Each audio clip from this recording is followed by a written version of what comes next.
Hey boys, what's going on? What's flippity flopping in the skibbity bloppy, boy?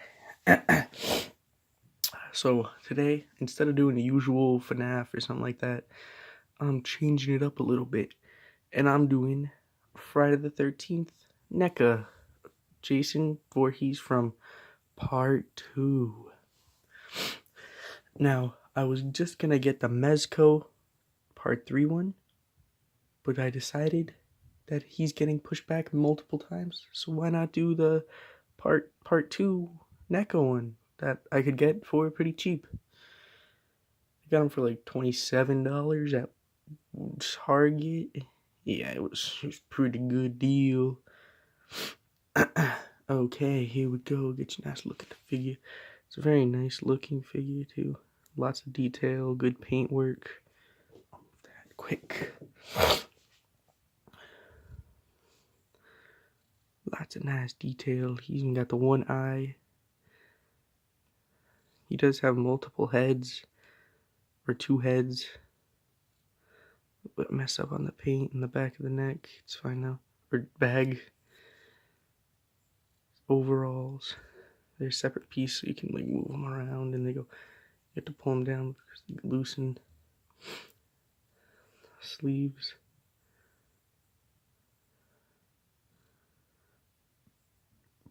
The hands look pretty good. He has like five things he can hold. So these hands work for everything.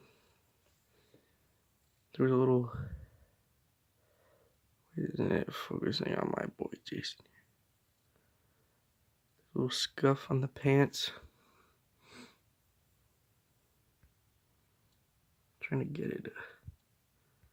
Oh, thanks a lot.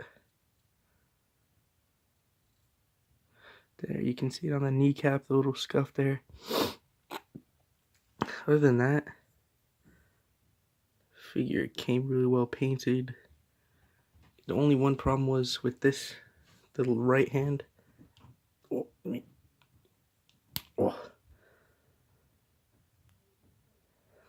The sleeve, this part right here, it was like mashed in, so the hand was really loose and it wouldn't fit in right, and you couldn't go in and out with it because it was just locked in a position like that. But all I had to do was heat it up, and then now it's good. Now it's all good, and he works. He doesn't stand like you have to be in like a walking pose like that to be stood up.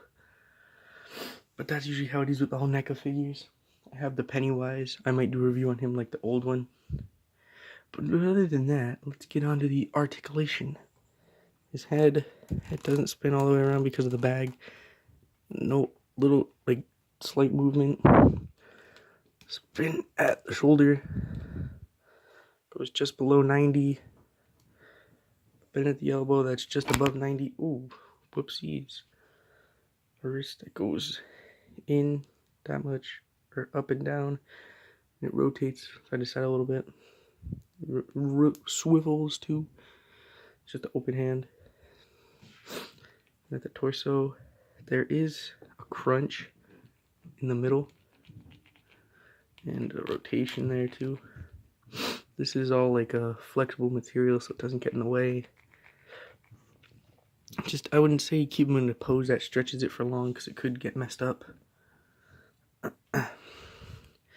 Legs go forward really well. They go back pretty good too. Bend at the knee just before 90 degrees, and this is where the Neca figures really have a downfall, is the ankle. They do that, then they kind of swivel, it's pretty tight, and then there's like the slightest pivot, and it really doesn't help. So he has a really good articulation for a Neca figure. But what really is probably the best part about him is all the accessories he comes with. I'll start with the one interchangeable head he has, which is his without the bag. Real ugly, huh? They put really good detail into the droopy eye, the hair, the beard, I don't know what you call that. The hair, the bald spots, the grubby skin. It all look really good and with good detail. Now to interchange the head, all you gotta do is pull it off. It doesn't take that much force. And it's really easy to get onto.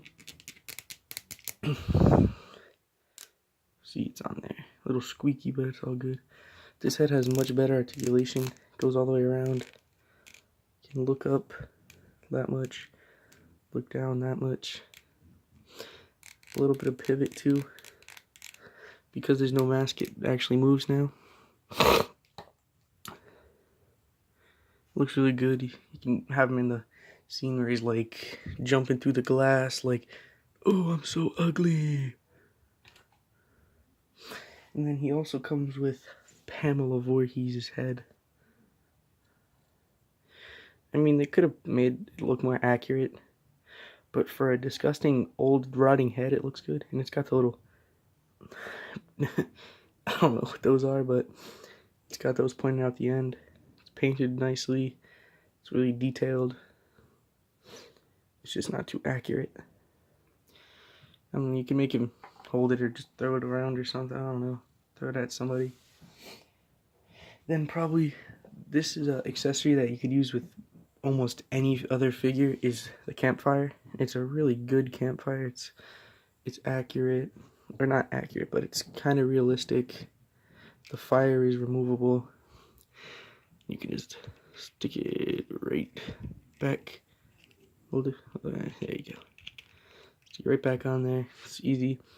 Mine wasn't glued. This peg for this branch right here wasn't glued, so it would move around. I just glued it in quick. Easy fix. It looks really good. You could just kind of have him standing there next to it menacingly. You could just put him anywhere pretty much. He'd look good. Now onto the weapons. He comes with a steak sort of kitchen knife. A little bit too shiny, I think. Come on. I don't know what this is doing, but it ain't working. So we got the knife. Not much blood on the knife, unlike the other weapons. So it isn't really working well. But it's really good detailed. It looks just like a kitchen knife that you'd cut steak with or meat. And it fits in his hand really easily. This is what I usually have him with. You just gotta kind of stick it in there and hold it. Watch out, they're not very sharp, but they're pretty sharp. They're surprisingly sharp. And they hurt too. So watch out. Next up, pitchfork. The handle's kind of weird, but the rest of it's nice looking.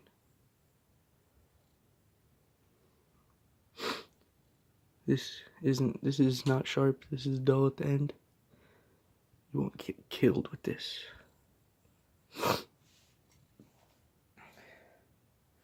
Next is the pickaxe. The pickaxe. It's got blood on one end of it.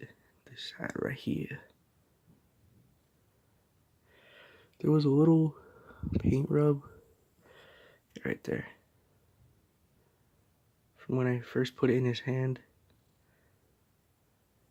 You can see it. The skin tone is on it now because it rubbed off when I put it through his hand the first time. This is his most iconic weapon in part 2. Then the spear. This is the sharpest one. This actually hurts to get poked with. That hurts. See, that just hurt real bad. I'm about to have to end the video now because that hurt real bad. This is from the scene where he like stealthily goes up the stairs and then gets that clean double kill. looks really good. It's extra long too, like it's taller than Jason. Just barely though. But it's a good one. It's sharp though, it hurts. Now the most iconic weapon for Jason, but not for this movie, is the machete. Come on, boy.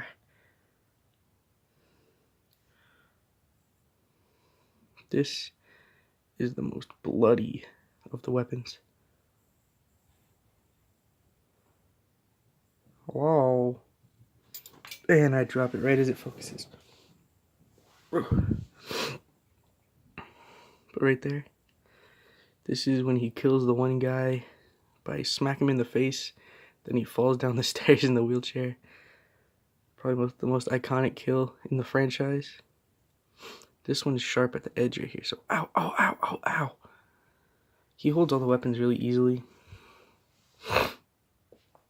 And they're all kind of like universal. So if you have any, like, he's more of a 7-inch scale. So if you have any 7-inch figures and you want them to use a pitchfork or a big old spear, you could put that with them.